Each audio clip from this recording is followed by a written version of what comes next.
hablar de un proyecto muy interesante, ubicado en Grecia, si no recuerdo mal, que tiene las siglas de MESIP. El objeto general del proyecto es el desarrollo de la evaluación y demostración de un multisistema de almacenamiento de energía asequible. El proyecto, además de otras muchas cosas, versa acerca de la inercia térmica y es una investigación que es pionera en este campo a nivel internacional. Os dejo con él. Muchas gracias. Buenos días a todos. Pues pertenezco justamente a Acción Infraestructuras en el grupo de instalaciones energéticamente eficientes. He tenido la posibilidad en los últimos años de ser el coordinador del proyecto MESIB, que es un proyecto cuyo objetivo es el desarrollo, la fabricación, la implementación y la demostración de un sistema de almacenamiento energético híbrido, eléctrico y térmico. Más específicamente son dos sistemas de almacenamiento térmico y dos sistemas de almacenamiento eléctrico. Hablamos de un sistema de almacenamiento térmico pasivo, que sería material de cambio de fase, o sea, materiales que permiten absorbir o devolver energía a una determinada temperatura, que es la temperatura de cambio de fase, en función de su composición química. De hecho, hablamos generalmente de sales o de parafinas. Un sistema activo térmico, que es un pozo geotérmico con diseño de un intercambiador geotérmico mejorado, concéntrico, con distintas distinto respecto al tradicional pozo AU. Una batería óxido de vanadio con materiales específicos que permite una eficiencia mejor respecto a la tecnología que actualmente está en comercio, y un volante de inercia, o sea, un sistema de almacenamiento eléctrico en base de cinética, que permite conseguir hasta 50.000 revoluciones, cuando los tradicionales volantes de inercia trabajan entre los 15.000 o 20.000 revoluciones. Lo que se quiso hacer era la integración de estas 4 tecnologías de forma modular por medio de una bomba de calor con vector eléctrico. O sea, conectar una bomba de calor a un sistema geotérmico con una menor profundidad, pero con igual rendimiento respecto a un pozo geotérmico tradicional, que pudiese alimentar un sistema de distribución de baja temperatura, de baja entalpía, como por ejemplo un techo radiante, un suelo radiante o una pared radiante, o en unos casos ventilconvectores, alimentado eléctricamente por sistemas de fuentes de energía renovables, cuales por ejemplo fotovoltaica y eólica, conectado en paralelo con dos sistemas de almacenamiento, cual batería o óxido de vanadio. Volante de inercia o batería con óxido de vanadio. De esta forma, se quiere almacenar la energía en exceso producida por los sistemas de fuentes de energía renovable y utilizarla para alimentar el edificio cuando haya necesidad de verdad, reduciendo así el aporte eléctrico por parte de la red eléctrica. De esta forma se actúa en el edificio en 2 modos. El primero, reduciendo la carga térmica del edificio mismo a través de los materiales de cambio de fases que almacenan la carga térmicas o exteriores o internas y la devuelven en momentos específicos en función de la temperatura ambiente del edificio mismo. Y aumentar la eficiencia energética de las instalaciones relativas al edificio por medio del sistema de almacenamiento. Entonces, llevando los equipos de generación a funcionar en sus condiciones de máxima eficiencia y reduciendo los gastos energéticos por medio de los sistemas de almacenamiento mismo. En este caso, en el proyecto, pues el proyecto empezó en el 2009 y se ha terminado en el final de febrero de este año, del 2013. Todavía estamos en fase de evaluación y de asesoramiento de los datos. Sin embargo, toda la fabricación de todos los equipos se llevó a cabo y actualmente están instalados en 2 demostradores distintos. Uno en Alemania, definido edificio activo, porque están instaladas todos los sistemas de almacenamiento que se consideran activos, o sea, todo lo que pueden tener un sistema de control que permite la gestión de los flujos energéticos a través de ellos, y un demostrador pasivo, porque se han instalado un sistema que no puede ser controlado en este caso, pero sino más bien solo monitorizado o bien diseñado al principio de la fase de ingeniería. En este caso sería el edificio en Grecia, de lo cual voy a hablar hoy, que sería en Anfiloquia, en el cual se han instalado materiales de cambio de fases microencapsulados, empotrados en paneles sándwich que se utilizan para la construcción de las paredes exteriores y las paredes interiores del edificio. El proceso que se ha llevado a cabo para la definición de este edificio ha sido una ingeniería previa, durante la cual se han definido los espacios, la composición de las paredes, la carga térmica del edificio, los sistemas activos de producción de calor y de frío para la climatización del edificio mismo, y una monitorización de la casa, una vez que esta esté completamente terminada, para entender el funcionamiento y la contribución de los materiales de cambio de fase a la carga térmica del edificio mismo y al confort que se puede conseguir dentro de las distintas habitaciones. Entonces, aparte de una fase de ingeniería, una fase de instalación, ha seguido una fase de monitorización del edificio en forma pasiva, o sea, donde no había, nadie estaba habitando por dentro y no había ningún sistema que pudiese regular la temperatura interna del edificio. Y luego una fase de monitorización con los sistemas activos para ver cómo es la respuesta del PCM, la respuesta térmica del PCM según su inercia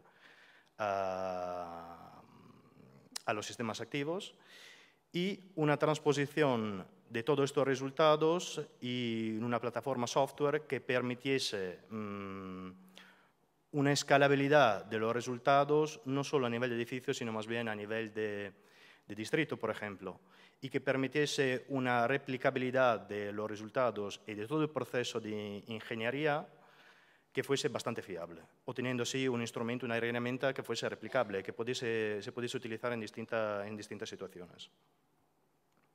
Bueno, el edificio es este, como podéis ver, es una casa, una construcción nueva, es una vivienda unifamiliar situada en la Grecia continental, en Anfiloquia, per la precisión. Es una vivienda de 140 metros cuadrados que tiene 2 plantas, está construida totalmente con paredes, con muros a seco. Esto quiere decir que el edificio tiene ahorros a nivel energético, porque está construido de una forma particular.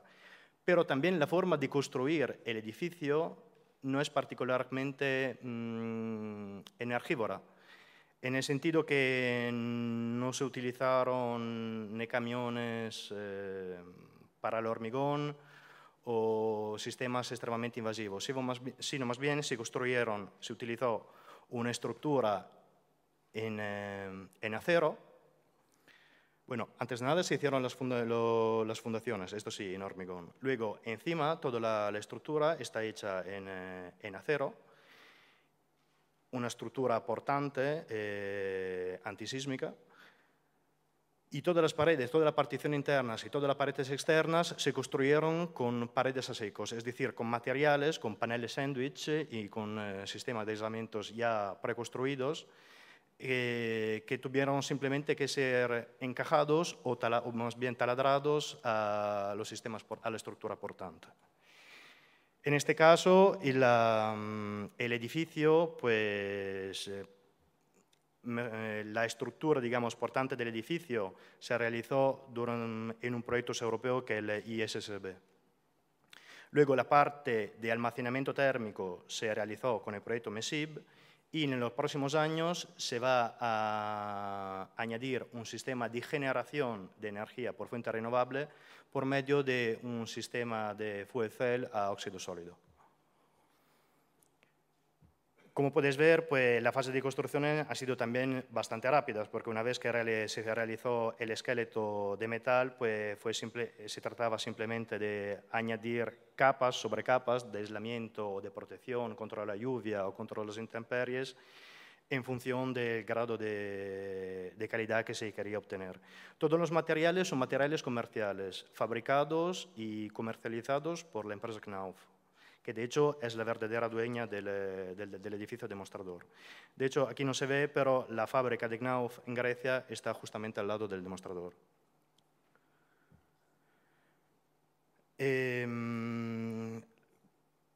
Como expliqué antes, pues tanto las partes interiores como las partes exteriores son construidos en muros a seco. Estos son, por ejemplo, los paneles sándwich que se han utilizado. Hay una parte de aislamiento, una parte de cubrimiento superficial exterior contra las intemperies. Por lo que concerne a las paredes exteriores, hay una cavidad de aire para el aislamiento y luego otra pared interior con aislamiento y con la superficie interior de la pared constituida por smartboards, que serían paneles sándwich con un 25%, si no me equivoco, de material de cambio de fase empotrado en el material mismo. Esta es la plantilla de la planta bajo del edificio de la Grecia, donde podéis ver en verde lo que son las paredes internas, bueno, las superficies internas en las cuales están instalados los materiales de cambio de fase. Igual para la segunda planta, donde todo el perímetro del edificio y unas paredes internas están realizados con los mármoles. Esto, por ejemplo, son unas imágenes del edificio durante la construcción, pues como podéis ver tiene una finitura bastante buena y en las imágenes abajo se ven la instalación, la fase primordial de instalación de los sistemas de distribución de calor, o sea, el techo radiante y el techo radiante y luego ahora no se ve, pero también el suelo radiante. El techo radiante para enfriar y el suelo radiante para calefactar. Una vez realizada el sistema pasivo, digamos así, o sea, la construcción pura y dura de la habitación, de la casa, se ha pasado a la realización del sistema de calefacción y de enfriamiento, el sistema de climatización, que se compone actualmente de un sistema solar térmico para la producción de agua caliente sanitaria y la producción de calor, y una bomba de calor aire-agua. Los dos están conectados en paralelo a un único colector que alimenta alternativamente o el techo radiante o el suelo radiante o un fan coil que está puesto en la segunda planta por tema de humidificación o el agua caliente sanitaria. En este caso, la instalación es un dos tubos, es decir, que puede funcionar o solo en modo verano o solo en modo invierno. No puede tener calefacción y refrigeración a la misma vez. El PID de la instalación, como podéis ver, pues generalmente el 80% de la calefacción se realiza con la bomba de calor. Luego, durante el periodo de verano, claramente el 100% de la refrigeración se hace por medio de la bomba de calor y el agua caliente sanitaria se hace por el 100% por los colectores solares. En futuro, cuando se instalará la fuel cell, se supone que la producción de la fuel cell, que será constante 24 horas al día, permitirá tener apagado la bomba de calor. Algunas fases de la instalación de la bomba de calor, de los paneles térmicos, que como podéis ver alimentan directamente un tanque de 800 litros, que tiene 3 intercambiadores de tubo en su interior que permiten justamente la producción de agua caliente sanitaria o la producción de calor normal. Los paneles solares que se utilizan de alta temperatura para en futuro poder instalar un sistema de absorción de simple efecto para el tema de la refrigeración. Y la fuel cell de óxido sólido que se quiere instalar los próximos años. Se calcula una fuel cell que tenga 3,8 kilovatios térmicos y 1,5 kilovatios eléctricos, funcionando a plena carga. Todos los sistemas están controlados por distintos grupos de bombeos, separados entre ellos y controlados por un propio sistema de control. Todo lo que se ha instalado, tiendo a repetir, es comercial. Mientras en el otro edificio, que era el edificio de Alemania, todo era experimental, entonces se ha desarrollado sistemas de almacenamientos específicos, se ha desarrollado un sistema de control hecho a medida para la gestión, la supervisión de todos los elementos, también de las bombas. Pues en este caso se ha querido ver cómo podían interactuar estos elementos comerciales entre ellos, aportando beneficios en la reducción de la carga del edificio. Por lo que concerne el sistema de distribución, también se han utilizado sistemas tradicionales, siempre mixto, con tecnología mixta Knauf y Uponor. Mixta porque, por ejemplo, por las superficies radiantes se han utilizado paneles específicos para el techo de Knauf que tienen una inercia térmica bastante baja, entonces permiten evitar los problemas tradicionales de los sistemas radiantes empotrados en el hormigón, que tienen una inercia térmica bastante elevada y entonces requieren un tiempo elevado antes de generar el confort térmico. Y un sistema, el sistema de Uponor, que se trata fundamentalmente de tubería en plástico normal y corriente, rondeada por una chapa metálica que permite dirigir las radiaciones y distribuir mejor las radiaciones según la dirección requerida.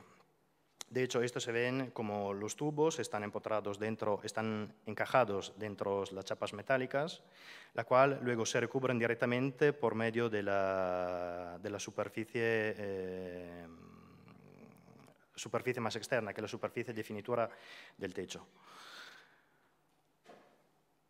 Pues aquí unos ensayos térmicos que se hicieron durante la fase de commissioning para ver la eficiencia del sistema y mismas aplicaciones para el tema del suelo radiante, en el cual se han aplicado el mismo sistema de Uponor, pero un sistema de Knauf de cubrimiento superficial ligeramente distinto porque en este caso, siendo un suelo, tiene que soportar, tiene que aguantar el peso de la persona que pisa en el suelo, claramente. Aquí también, en este caso se ve bien como los dos sistemas se han replicado claramente con paso de tubería distinto en función de la temperatura que se quieran obtener, el sistema de las distintas funciones que quieran. Y siempre aquí unos ensayos térmicos. La distribución de todo el suelo radiante que se ha realizado en las dos plantas del edificio, calculada en función de la carga térmica de cada una de las habitaciones, previamente hecha en la fase de ingeniería durante el proyecto de ISSB para la determinación de las cargas térmicas totales del edificio. Y los sistemas de distribución que alimentan los distintos circuitos, o sea, son colectores con cabeceras regulables, la cual permiten la regulación de la temperatura de impulsión dentro de los circuitos de calefacción o de enfriamiento. El sistema que se ha querido utilizar para la regulación de los sistemas de distribución, o sea, de las superficies radiantes, es un sistema proporcionado por Uponor, que es en función de la temperatura ambiente de las distintas habitaciones. En función de la temperatura programada, los controladores alimentan o comandan directamente las bombas de circulación y la válvula de 3 vías que regula la temperatura de impulsión dentro de las distintas habitaciones. Los sensores claramente funcionan para regular la temperatura, pero también para mantener el control de la humedad al interno del edificio para evitar el problema de las condensaciones, que se puede verificar bastante frecuentemente con el tema de las superficies radiantes.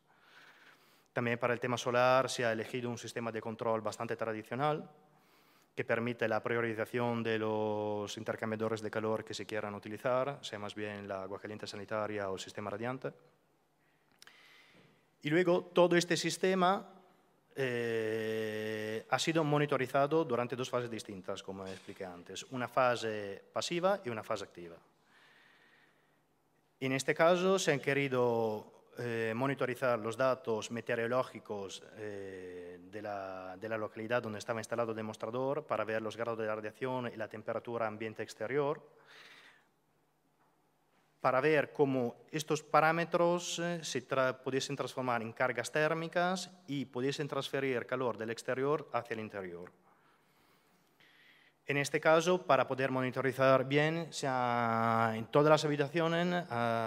instalado en todas las habitaciones distintos tipos de sensores y dentro de cada habitación todas las paredes tienen en distintas capas en la cual están empotrados distintos sensores, de forma que podemos medir y verificar la temperatura de cada capa en cada momento en función de la temperatura exterior en función de la radiación. En el caso que haya interés en la visualización de la monitorización en tiempo real de este demostrador, la Universidad Técnica de Atenas, que es, digamos, el socio principal que llevó el tema de ingeniería, de monitorización, de análisis de datos de este demostrador, pone a disposición públicamente el acceso a los datos monitorizados. Igual como en la idea, pues se pueden ver los datos, pero no se pueden grabar. Pero se pueden acceder a históricos y datos intemporales. Como decía antes, la instalación de los sensores se ha realizado en distintas capas. En las capas, pues, la temperatura del ambiente interior del edificio, la capa superficial donde está el PCM, la capa donde está el sistema de suelo radiante o de techo radiante de Uponor, los sistemas de aislamientos y las capas exteriores. Estos son los datos, por ejemplo, que se han registrado en el último 2 meses de monitorización del proyecto, donde se ven en la línea más claras, que es la naranja, la temperatura exterior, que reduce sus picos poco a poco, que se procede a través de las capas del exterior hacia el interior. Lo que aquí están representadas con color más oscuro son lo que representan las capas interiores. Entonces, como podéis ver, hay la reducción, hay una diferencia de temperatura que se reduce mucho del exterior hacia el interior. En este caso, pues la bomba de calor encendida permite prácticamente obtener la temperatura deseada prácticamente constante a lo largo del periodo de monitorización. Esto es una representación de la pared exterior, que se compone justamente de una capa exterior, un sistema de aislamiento, una capa de vacío, una capa de aire y otro sistema de aislamiento. Todos esos sistemas, pues, en todas las capas se han puesto sensores. Y a través de estos sensores, que son sensores de temperatura de contacto, es posible definir, o mejor, es posible calcular la cantidad de energía que traspasa a través de las paredes y hacer los balances energéticos, claramente. Por ejemplo, esto es el salón, la living room, el salón principal con temperaturas exteriores y con las temperaturas exteriores. Como podéis ver, hay una notable reducción de las temperaturas. Y cuanto más se acerca el periodo de activación del material de cambio de fase, mejor es la reducción de los picos de temperatura durante el periodo del año. De hecho, lo que no comenté antes es que el edificio de Anfiloquia se ha diseñado con una temperatura de cambio de fase de los PCM de 26 grados.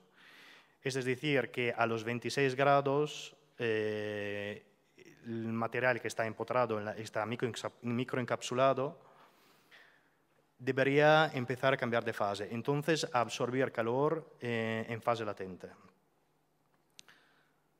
Esto significa que hay unos periodos del año en el cual el PCM funciona y otros periodos del año en el cual no funciona claramente porque no se logra la temperatura que lo activan o que lo desactivan. Puede ser que en invierno no se consigue la temperatura mínima para obtener el cambio de fase, entonces en este caso el material se comporta con una transmisión de calor como un material con calor sensible.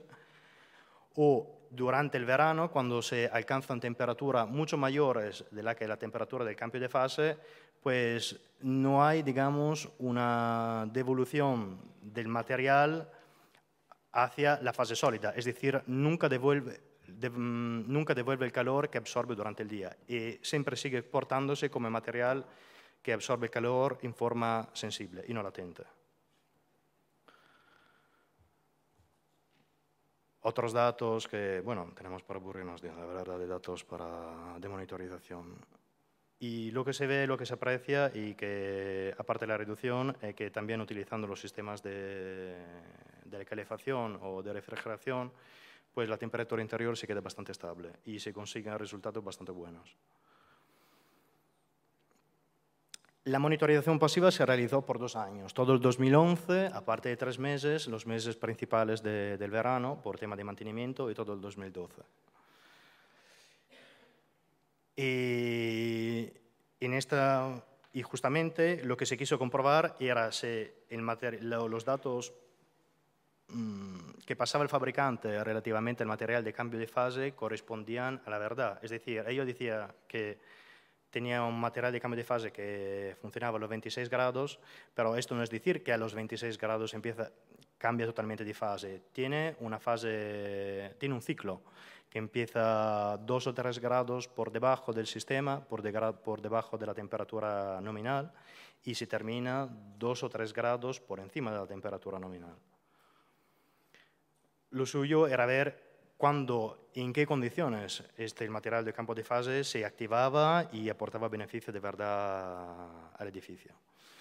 Entonces, durante la fase de monitorización pasiva, claramente las temperaturas se dispararon porque no habiendo ningún sistema de refrigeración o de calefacción y siendo esto un clima mediterráneo, pues durante el verano se alcanzan temperaturas muy altas y durante el invierno se alcanzan temperaturas templadas, digamos así, que pero no corresponden a la zona de confort normal. De hecho, aquí estamos entre 12 y 15 grados y en verano pues alcanzan hasta los 35 o 37 grados, cuando en general deberíamos estar entre los 21 y los 26.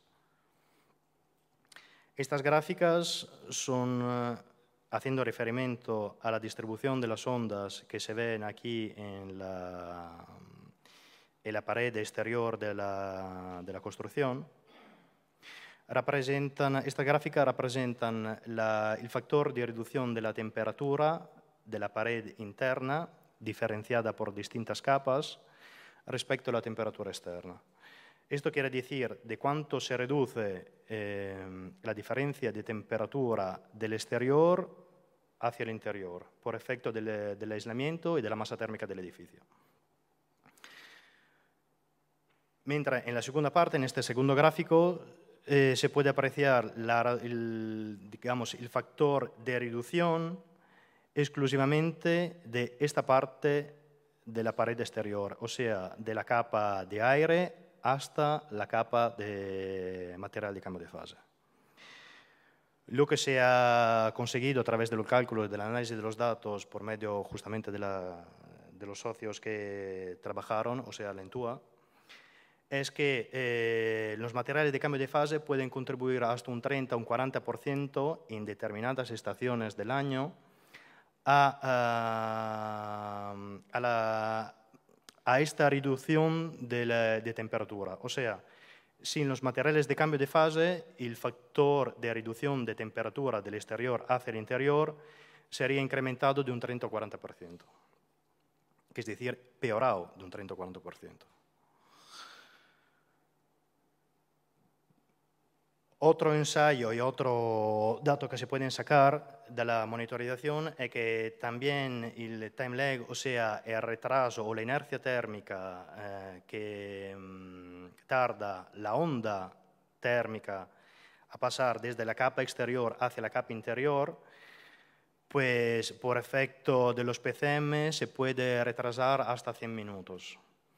Claramente hay unos periodos del año en el cual no funciona, por ejemplo en invierno, porque, como hemos dicho antes, el PCM no se activa porque no se alcanza la temperatura de activación del PCM mismo. Como en otros casos, por ejemplo en verano, pues una vez que la temperatura exterior se quede estable por encima de la temperatura de cambio de fase, pues el funcionamiento del PCM es claramente limitado, porque no hay el cambio de fase constante, por ejemplo, el día por la noche o un día para el otro. ¿Cómo se ha conseguido determinar la contribución de los materiales de cambio de fase en la determinación de estos dos parámetros? Pues a través del incremento del calor específico, fundamentalmente, que se ha calculado a través de las distintas temperaturas en las distintas capas.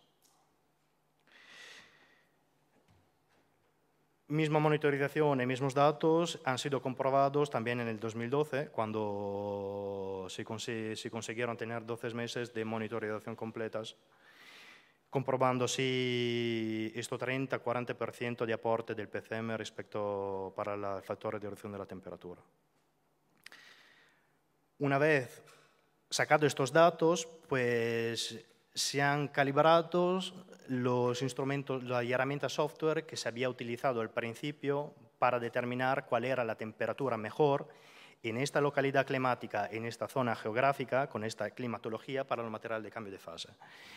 En este caso, como podéis ver, la diferencia entre la temperatura medida y la temperatura simulada a través del software de simulación son muy parecidas.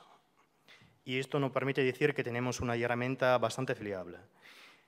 Y con esta herramienta podemos simular cuál sería la variación de temperatura del edificio sin el material de cambio de fase. Y como podéis ver, la variación es bastante notable. Aunque ya el edificio por sí mismo, por las distintas capas de aislamiento que tiene, permite un factor de reducción bastante elevado, o sea, la temperatura exterior sin material de cambio de fase se reduciría a esta curva y con material de cambio de fase se reduciría a esta curva. Es decir, que vamos atenuando muchísimo las variaciones de temperatura desde el exterior al interior. Claramente todos los ensayos pues, se han replicado para las distintas zonas del edificio y obteniendo siempre resultados coherentes. El sistema que se ha utilizado en este caso ha sido el Transys 16, que es una plataforma dinámica, una plataforma software de simulación dinámica en base a ficheros meteorológicos de la localidad geográfica en la cual se utiliza el sistema, acoplado por un sistema de cálculo, por una subroutine de cálculos hechas en MATLAB, que permiten el cálculo verdadero de la energía absorbida y devuelta por el material de cambio de fase. Claramente, como podéis ver, pues la radiación es un sistema bastante flexible que permite el cálculo de las radiaciones y de los aportes energéticos externos en función de la exposición, en función de los sombramientos y en función de la orientación del edificio. Y los resultados pues, se notan bastante. Este en verde es la fluctuación de la temperatura exterior, mientras las demás curvas representan la fluctuación de las temperaturas dentro del edificio. O sea, hay una estabilización de las temperaturas por medio del utilizo del material de cambio de fase. Y también hay unos ahorros energéticos importantes que se pueden cuantificar en función de las distintas habitaciones con el SIMPCM. Claramente, estas son estimaciones que se han hecho con el Transys, pero como hemos visto antes, hemos conseguido una calibración de los instrumentos que nos permite hacer estimaciones bastante precisas. De hecho, el mismo claramente no se ha podido comprobar porque la casa se instaló directamente con los materiales de cambio de fase en las paredes internas. Entonces, no tenemos una monitorización del edificio antes de la instalación del sistema de almacenamiento energético. Los datos, de toda forma, que hemos conseguido sacar es que es la reducción del mismo edificio con los SIMPCM en estas condiciones climáticas, con esta climatología y en este lugar, permite una reducción de casi de 20 kWh por metro cuadrado al año hasta 14 kWh por metro cuadrado al año. Y esto va más allá. Una preguntita, ¿ese dato es de energía primaria o de energía consumida del edificio? No, se habla de energía consumida por el edificio. Energía primaria en este caso no está contabilizada porque se trata, en este caso, es simplemente el edificio de forma pasiva. ¿Vale? Entonces, pues no hay ningún aporte energético por parte de los sistemas de distribución o de generación de calor. Esto es una segunda fase que se hará en el proyecto en el cual se implementará la fuel cell, porque se quiere ver cómo las energías renovables puedan reducir el aporte térmico por energía primaria por fuentes de combustibles, por ejemplo, como electricidad que alimenta una bomba de calor. Esto ha sido la monitorización hasta el 31 de diciembre del 2012. A partir de los últimos meses de 2013, pues se pasó a una monitorización del edificio con los sistemas de climatización encendidos para verificar si la calibración hecha del software todavía era válida y por lo que se ve es suficientemente válida, aunque todavía queda un trabajo para hacer.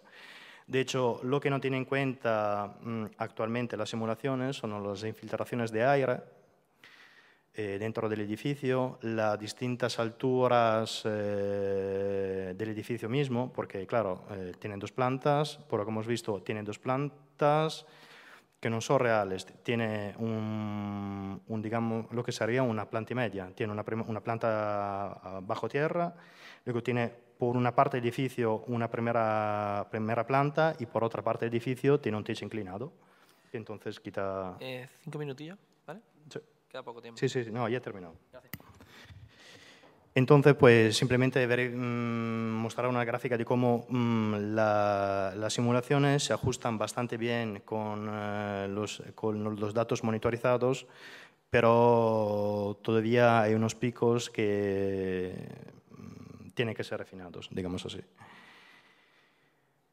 Últimas conclusiones es que pues, también la Universidad Técnica de Atenas pues, hizo un análisis de este edificio, claramente con este tipo de aislamiento, con este tipo de construcción, y según su sistema de certificación energética estamos por debajo de los 42 kilovatios horas año por metro cuadrado, entonces estamos en una clase que ellos consideran A. Pequeñas conclusiones, pues se ha conseguido realizar la instalación de un edificio con muros a seco, con lo cual es mucho más rápido y pide mucho menos energía en la fase de construcción.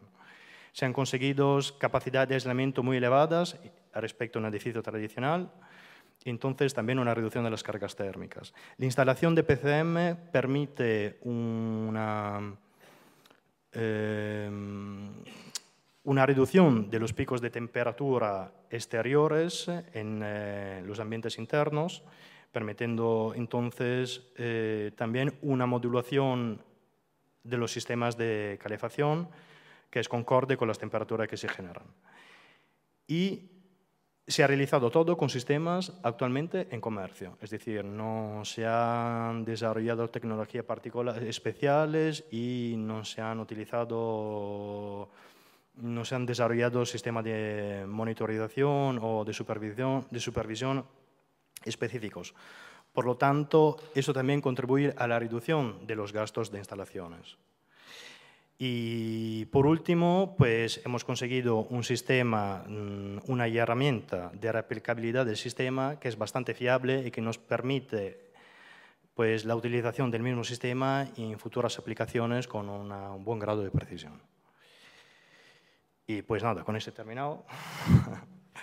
Ya si queréis más informaciones relativamente también al proyecto, podéis acceder directamente a la página web, que es la página del MESIB, o contactar directamente con nosotros, porque unos datos claramente son confidenciales, pero estamos bien contentos de recibir visitas. Gracias. Muchas gracias.